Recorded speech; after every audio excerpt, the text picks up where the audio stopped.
Welcome to daily fact. आज हम discuss करेंगे अलाइड मेंस 2018 का सॉल्व पेपर। मेंस का ये पेपर है और स्पेशली जीएस यानी कि जनरल स्टडीज़ के ऑलरेडी 1 से लेकर 10 क्वेश्चन तो हम ऑलरेडी डिस्कस कर चुके हैं। 1 से लेकर 10 तक हमने कवर कर दिया और उसमें हमने डिस्कस किया था कि क्वेश्चंस को किस तरह से फ्रेम किया जा सकता है या किस क्वेश्चन में हमें कितना कंटेंट ऐड करना है। प्लस साथ में हमने क्वेश्चंस को मल्टी डायमेंशनल अप्रोच के साथ जो है वो देखा था, जिसमें हमने ये टारगेट किया था और हमने साथ में ये प्लान भी किया था कि अगर कोई 60 वर्ड्स का है और नेक्स्ट टाइम अगर वो 120 वर्ड्स में आ जाता है तो उसको किस तरह से लिख सकते हैं। आज हम डिस्कस करेंगे क्वेश्चन नंबर 11 से लेकर क्वेश्चन नंबर 15 तक। लास्ट तक बनिएगा एंड अगर आप हमारे साथ नए जुड़े हो तो आप हमारे इनिशिएटिव को सब्सक्राइब कर सकते हो और साथ में शेयर कर सकते हैं। तो चलिए डिस्कस करते हैं कुछ इंपॉर्टेंट क्वेश्चंस, यानी कि क्वेश्चन नंबर 11। तो ये क्वेश्चन जो है वो पॉलिटी के साथ लिंक करता है और पॉलिटी में भी अगर हम बात करें तो गवर्नेंस बेस्ड क्वेश्चंस जो है वो डायरेक्ट एग्जाम में पूछे जा रहे हैं। तो इसलिए जो है वो हमें गवर्नेंस बेस्ड ही जो है वो पॉलिटी को पढ़ना है, क्योंकि जो लक्ष्मीकांत है वो प्रीलिम्स के लिए इनफ रहती है, लेकिन मेंस के लिए हमें कुछ गवर्नेंस के टॉपिक्स को पढ़ना होता है। तो इसमें जो क्वेश्चन है वो है explain the amendment procedure in the constitution. अब यहाँ पर जो है वो दो फैक्ट्स के साथ हम बात कर रहे हैं, एक तो कॉन्स्टिट्यूशन की बात कर रहे हैं और दूसरा अमेंडमेंट प्रोसीजर की बात कर रहे हैं। और थर्ड जो छुपा हुआ कंसेप्ट है वो है पार्लियामेंट का, क्योंकि कहीं ना कहीं जो पावर है वो किसके पास है, पार्लियामेंट के पास है। तो इसमें हम इस आंसर की शुरुआत कैसे कर सकते हैं। तो पहला तो एक कंसेप्ट याद रखना कि जितने भी जो पॉलिटी के क्वेश्चंस होंगे अगर वो किसी आर्टिकल से शुरू होते हैं, लाइक दिस क्वेश्चन, ये अमेंडमेंट प्रोसीजर है, दैट मीन्स कहीं ना कहीं संविधान में जो है वो मेंशन है कोई आर्टिकल, तो हमें जो क्या करना है इसको आर्टिकल से ही शुरू करना है। ये एक कोर है, इसको जो है वो हम अपने माइंड में प्रॉपरली जो है वो रख सकते हैं कि अगर क्वेश्चन आता है पॉलिटी का तो हमें उसे आर्टिकल से ही शुरू करना है। तो इसकी शुरुआत भी हम ऐसा कर सकते हैं जिसमें शुरुआत में हम आर्टिकल 368 को मेंशन कर सकते हैं और ये बता सकते हैं कि आर्टिकल 368 क्या करता है, पार्लियामेंट को इंपावर करता है only to parliament, not to Rajya Sabha या no sorry no to state legislature. Parliament को ही इंपावर करता है कि जो है वो क्या कर सकते हैं, संविधान को अमेंड कर सकते हैं। देन उसके बाद प्रोसीजर वगैरह सब कुछ हम इसमें कोट कर सकते हैं कि जितना भी प्रोसीजर है जो वे है वो सारा का सारा आर्टिकल 368 में मेंशनड है। और आप यहाँ पर टाइप्स भी बता सकते हैं, अगर आप पहले बताना चाहें तो आप दो टाइप्स को बता सकते हैं। देन उसके बाद प्रोसीजर को बताने से पहले अगर आपको ये क्वेश्चन 150 वर्ड्स में या 120 वर्ड्स में या 150 वर्ड्स में आता है तो उस केस में आप क्या कर सकते हैं, एक स्मॉल सा यहाँ पर जो है वो फ्लो चार्ट बना सकते हैं। फ्लो चार्ट लाइक कि यहाँ पर सबसे पहले आप बता सकते हैं कि बिल जो है वो इंट्रोड्यूस होगा पार्लियामेंट में। बिल जो है वो प्राइवेट मेंबर या जो आपका गवर्नमेंट या मिनिस्टर है वो भी इंट्रोड्यूस कर सकते हैं और प्राइवेट मेंबर भी, कोई पीरियड परमिशन नहीं चाहिए। देन उसके बाद एक हाउस से बिल पास होगा, फिर सेकंड हाउस में जाएगा, फिर उसके बाद प्रेसिडेंट के असेंट के लिए जाएगा और प्रेसिडेंट के असेंट के बाद बिल जो है वो एक्ट बन जाएगा। इस तरह से आप एक जो है वो फ्लो चार्ट बना सकते हैं। देन उसके बाद आप इसको एक्सप्लेन कर सकते हैं कि यहाँ पर सिंपल मेजोरिटी और स्पेशल मेजोरिटी का कंसेप्ट किस तरह से लगाया जाता है। जैसे कि फॉर एग्जांपल है कि हमें वो पार्ट अमन करना है जिसमें जिसमें जो है वो सिंपल मेजोरिटी लगेगी, तो वहाँ आप मेंशन कर सकते हैं। इसके आप एग्जांपल एक दो बता सकते हैं, जैसे फॉर एग्जांपल है कि हमें नई स्टेट्स को बनाना है या स्टेट्स के नाम को चेंज करना है। स्पेशल मेजोरिटी फॉर एग्जांपल एक आपको फंडामेंटल राइट्स को अमेंड करना है। या यहाँ पर आप एक प्रोविजन और ऐड कर सकते हैं, वो है कि जब हमें स्टेट्स की रेटिफिकेशन भी चाहिए, तो जहाँ पर बात आती है स्टेट्स की रेटिफिकेशन की, वहाँ पर हमें जो है वो एग्जाम्पल भी देना है फेडरल स्ट्रक्चर का। देन उसके बाद सबसे इंपॉर्टेंट बात यहाँ पर यही आती है कि आपको साथ में एग्जाम्पल्स को ऐड करना है। जितने ज़्यादा आप एग्जाम्पल्स ऐड करोगे अपने आंसर में उतना जो है वो आंसर जो है वो प्रैक्टिकल लगेगा और इफेक्टिव लगेगा। देन उसके बाद आपको कंक्लूड करना है इसको। अब कंक्लूजन में आप दो पॉइंट्स को ऐड कर सकते हैं। तो सबसे पहला तो डॉक्ट्रिन ऑफ बेसिक स्ट्रक्चर को मेंशन कर सकते हैं कि पार्लियामेंट के पास, ठीक है, अंडर आर्टिकल 368 पार्लियामेंट के पास ये पावर है कि वो संविधान को अमेंड कर सकता है, लेकिन यहाँ पर जो है वो सुप्रीम कोर्ट ने केशवानंद भारती केस ये जरूर लिखना है जब आप बेसिक स्ट्रक्चर को लिख रहे हो, और साथ में 1973 भी, क्योंकि इससे क्या होगा, आप कंसेप्ट अपने आंसर में फैक्ट और कंसेप्ट दोनों साथ में डाल रहे हो, तो आप इसको इंक्लूड कर सकते हो। सेकंड में आप जो कंक्लूड कर सकते हैं एक सेंस से, वो है लिविंग डॉक्यूमेंट, कि आप जो हो वो आर्टिकल 368 जो है वो हमारे संविधान को क्या करता है, एक लिविंग डॉक्यूमेंट बनाता है, जो कि हमारे संविधान का एक सेलिएंट फीचर है और इसको अलग जो है वो बाकी सभी संविधानों से जो है वो अलग बनाता है। तो इसको आप कंक्लूड कर सकते हैं लिविंग डॉक्यूमेंट की फॉर्म में भी, और साथ में बेसिक स्ट्रक्चर का डॉक्ट्राइन भी ऐड कर सकते हैं। देन उसके बाद नेक्स्ट क्वेश्चन है, discuss about the essential conditions for any party to get the status of national party. यहाँ पर इंपॉर्टेंट आता है कि कोई भी अगर पार्टी है तो उसको नेशनल स्टेटस लेना है तो उसको क्या क्या एसेंशियल कंडीशंस है।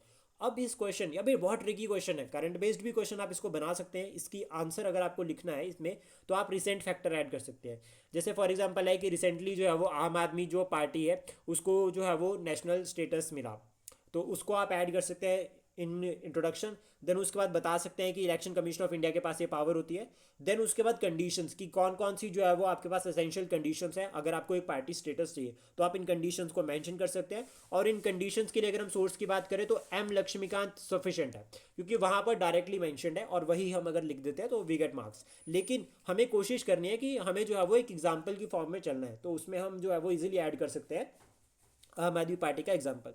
देन उसके बाद यहाँ पर आप अगर आप इसको कंक्लूड करना है तो कंक्लूजन में कोशिश कीजिएगा कि अगर यहाँ पर ये बात आती है, सबसे पहले तो है कि एसेंशियल कंडीशंस पूछी है, तो आप बता सकते हैं कि हमारे वहाँ पास जो है वो इतनी जो है वो नेशनल लेवल पर पार्टीज है, like BJP, Indian national Congress या आम आदमी पार्टी या तृणमूल कांग्रेस, जितनी भी जो पार्टीज है इंपॉर्टेंट मेजर, आप उनके बारे में बता सकते हैं। और फिर साथ में ये भी लिख सकते हैं कि भारत जो है वो एक मल्टी पार्टी सिस्टम को फॉलो करता है और मेन जो हमारा कंसेप्ट है वो किस पर आता है कि मेजोरिटी पार्टी रूल पे। तो आप इसको भी जो है वो कंक्लूड कर सकते हैं अपने आंसर में।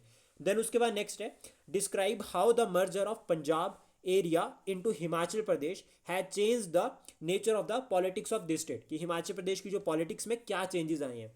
तो आप इसकी शुरुआत कैसे करेंगे? तो सबसे पहले अगर आप बताना चाहते हैं थोड़ा सा तो हिमाचल प्रदेश को ब्रीफ कर सकते हैं कि हिमाचल प्रदेश एक हिली स्टेट है, ठीक है, जिसका एरिया 1966 से पहले कितना था वो आप बता दो, ठीक है। और इसके लिए सबसे बेस्ट है कि आप सेंसस को फॉलो करें, यहाँ पर सेंसस का डाटा ऐड करना बहुत जरूरी है। देन उसके बाद आप 1966 को बता सकते हैं कि जब रीऑर्गेनाइज किया जा रहा था स्टेट को, नॉर्थ इंडियन स्टेट्स को, तो पंजाब और हरियाणा दो सेपरेट स्टेट्स बनी, और पंजाब का जो हिली एरिया था, हिली एरिया को मेंशन करना बहुत ज़्यादा जरूरी है, तो उस हिली एरिया को मेंशन करो और वो कहो कि ये जो है वो हिमाचल में ऐड कर दिया। उसके बाद हिमाचल का जो टोटल एरिया बन गया वो आपको बताना बहुत जरूरी है, पहला पॉइंट। देन उसके बाद क्या जो है वो यहाँ पर मर्जर जो है वो किस तरह से जो है वो इम्पैक्ट करता है या लिंक करता है स्टेट की पॉलिटिक्स के साथ, तो आप बता सकते हैं कि जोग्राफिकल एक्सपेंशन हुआ, न्यू रीजन्स को ऐड किया। देन पॉपुलेशन ग्रोथ को आप बता सकते हैं, तो कितनी पॉपुलेशन थी, तो you mentioned here census data, 1971 का डाटा यहाँ पर ऐड कर सकते हैं या 1981 का डाटा ऐड कर सकते हैं। इवन यू ऐड ऑल्सो 2011 का सेंसस का डाटा भी आप ऐड कर सकते हैं, क्योंकि हमारे पास अब इतना टाइम तो है नहीं कि हम 1981 या 1971 का सेंसस का डाटा को भी याद रखें। तो सिमिलरली आप क्या कर सकते हैं कि एक तो 1951 या 61 का डाटा याद कर सकते हैं, और सेकेंड आप डाटा याद कर सकते हैं 2011 का, क्योंकि सिमिलर रहता है। उसके बाद कुछ चेंजेस तो इतने खास नहीं हुए। देन उसके बाद पॉपुलेशन में आप ये ऐड कर देना। उसके बाद change into the political power dynamics, अब इसमें आप बता सकते हैं कि पॉलिटिकल सेंटर शिफ्ट हो गए, लाइक कांगड़ा जो है वो पॉपुलेटेड था तो वहाँ की तरफ शिफ्ट हो गया, हमीरपुर वाला रीजन आप इसमें ऐड कर सकते हैं, राइज ऑफ रीजनलिज्म। प्लस यहाँ पर आप कुछ रिसेंट फैक्ट को भी लिख सकते हैं, लाइक जिस तरह से हमारी पॉलिटिक्स में चेंजेस आ रहे हैं, या सीएम जो है वो लगातार, जैसे आप बता सकते हैं कि जो दो सीएम है लगातार वो जो है वो लोअर हिमाचल से बन गए हैं, या पहले जो है वो वीरभद्र जी जो है वो अपर शिमला से थे, तो आप ये सब जो है वो फैक्ट बता सकते हैं। देन उसके बाद इवन चाहे सीएम की कंस्टिट्यूंसी कोई भी हो, लेकिन रीजन जो वही है कि एक तरह से रीजनल पॉलिटिक्स रहती है कि वो बेसिकली कहाँ के है। देन उसके बाद इम्पैक्ट बता सकते हैं कि न्यू वोटर बेस इंक्रीज हुआ है, यंग जो है वो जनरेशन जो है वो रोल उनका इंक्रीज हुआ है, कुछ इस तरह से पॉइंट आप इसमें ऐड कर सकते हैं। साथ में डेवलपमेंट और इकोनॉमिक इशूज़ को भी ऐड कर सकते हैं, लाइक जैसे कांगड़ा है तो कांगड़ा जो है वो खादी एंड हैंडलूम के लिए बहुत ज़्यादा फेमस है, लाइक जो वहाँ पे जो लोग हैं वो हैंडलूम के ऊपर ज़्यादा डिपेंड रहते हैं, तो हम उस फैक्टर को भी ऐड कर सकते हैं। उनकी डिमांड्स जो है वो फिर बेसिक रहती है, इसमें आप ऐड कर सकते हैं कि कांगड़ा को जो है वो हम टूरिज्म कैपिटल बना रहे हैं। तो जब टूरिज्म कैपिटल की हमने बात की तो किसी और स्टेट, शिमला को क्यों नहीं हमने ये कोशिश की, हमने कांगड़ा की बात क्यों की, क्योंकि वहाँ पे पॉपुलेशन है, वहाँ पे प्लेसेस ज़्यादा है, इस तरह से हम इसको ऐड कर सकते हैं। इवन लाइक चंबा जो है वो अब जिस तरह से भारत हिमाचल प्रदेश जो है वो न्यू स्पोर्ट्स की तरफ जा रहा है और हम टूरिज्म डाइवर्सिफिकेशन कर रहे हैं, तो वहाँ पर ये वाले कंसेप्ट को भी हम ऐड कर सकते हैं। देन उसके बाद emergence of new political leaders, इसमें क्लियरली हम बता सकते हैं कि जिस तरह से कांगड़ा लाइक सीट्स में हम बता सकते हैं कि लगातार सीट्स जो है वो कौन सी पार्टी की तरफ जा रही है, किस तरफ जा रही है, थोड़ा सा, लेकिन पॉलिटिकल जो है वो हमें नहीं होना है। हमें कोशिश करनी है कि हमें जो आंसर को ले जाना है वो जो है वो एक तरह से न्यूट्रल आंसर को लेकर जाना है। देन इसमें जो है वो हम साथ में और क्या क्या मेंशन कर सकते हैं जो इंपॉर्टेंट रहेगा, तो इम्पैक्ट बता सकते हैं कि कास्ट पॉलिटिक्स, लाइक जो सीट्स हैं उसको भी हम बता सकते हैं कि उनकी इन्फ्लुएंस भी जो है वो इसमें रहती है। देन उसके बाद हिमाचली आइडेंटिटी कल्चर वाले फैक्टर को और टूरिज्म वाले फैक्टर को भी हम यहाँ ऐड कर सकते हैं, और सोसाइटी वाले फैक्ट को भी, क्योंकि सोसाइटी भी जो है वो कहीं ना कहीं लिंक करती है। कंक्लूड करने के लिए सबसे बेस्ट रहेगा कि 1966 में जो है वो जब ये मर्ज किया गया हिल एरिया, तो उससे जो है वो क्या हुआ कि जो स्टेटहुड की डिमांड थी वो और ज़्यादा इंक्रीज हो गई, और फाइनली 1971 में जो है वो हिमाचल प्रदेश को जब वो स्टेटहुड मिला, और हिमाचल प्रदेश जो है वो कौन से नंबर वाली स्टेट बना, आप इसको भी मेंशन कर सकते हैं। प्लस साथ में आप बता सकते हैं कि उसके बाद जो ये रीजन था, इसमें जो है वो लाइक वेरियस प्रोजेक्ट्स लॉन्च किए, और इन्होंने जो है वो इस रीजन ने काफ़ी जो है वो सपोर्ट किया है हिमाचल प्रदेश को एक डेवलपिंग स्टेट या डेवलप्ड स्टेट बनाने की राह के लिए, और फ्यूचर के लिए भी आप इसमें पर्सपेक्ट ऐड कर सकते हैं। देन उसके बाद नेक्स्ट है, how many religions practised in India, give detail. अब ये डायरेक्ट फैक्चुअल क्वेश्चन है कि भारत में कितने रिलीजन है। तो सबसे पहले हम भारत का एक सेकुलर नेचर बता सकते हैं कि भारत जो है एक सेकुलर कंट्री है, और ये जो है वो हमारे संविधान में मेंशन है। फॉर एग्जांपल आप प्रेम्बल को यहाँ पर कोट कर सकते हैं, क्योंकि प्रेम्बल में जो है वो सेकुलर वर्ड मेंशन है, इसको आप एक बार ऐड कर दो। देन उसके बाद मेजर रिलीजन्स पर चल जाओ कि कौन कौन से मेजर रिलीजन्स जो है वो भारत में है।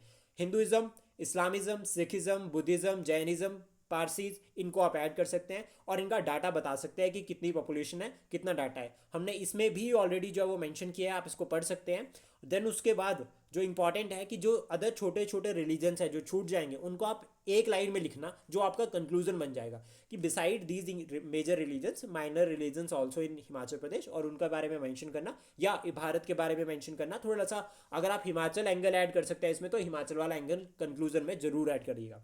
देन उसके बाद नेक्स्ट जो क्वेश्चन है, इसमें सारा जो है वो फैक्चुअल रहेगा, ये बहुत इंपॉर्टेंट है। देन उसके बाद नेक्स्ट क्वेश्चन है, describe the highest cricket stadium in the world in Himachal Pradesh. ये हिमाचल प्रदेश में है क्रिकेट स्टेडियम, और चाइल के बारे में जो यहाँ पर बात की गई है। तो बेसिक सबसे पहले चाइल की जोग्राफिकल लोकेशन के बारे में बताना, कितनी हाइट पे है और कौन सी डिस्ट्रिक्ट में है, और प्लस साथ में उसके बाद बताना यहाँ की जोग्राफिक कंडीशंस, या अगर आप हिस्टोरिकल बैकग्राउंड बता सकते हो ग्राउंड का, तो देन उसके बाद आप यहाँ पर बता सकते हैं कंडीशंस। उसके बाद गो विद द सिग्निफिकेंस, सीधा सिग्निफिकेंस बताओ कि यहाँ पर अगर कोई छोटा event, if you are local people, अगर आपको लोकल हो सोलन के, शिमला के, और आपको पता है कि यहाँ पर जो है वो इस तरह का जो है वो क्रिकेट से जुड़ा हुआ कोई लोकल टूर्नामेंट होता है, तो आप उसको मेंशन कर सकते हैं, क्योंकि यहाँ से क्या होता है, एक प्रैक्टिकल अप्रोच बनती है कि हम प्रैक्टिकल अप्रोच के साथ जो है वो आंसर को लिख रहे हैं, तो हम इसको जो है वो अच्छे नंबर जो है वो हमें मिल सकते हैं।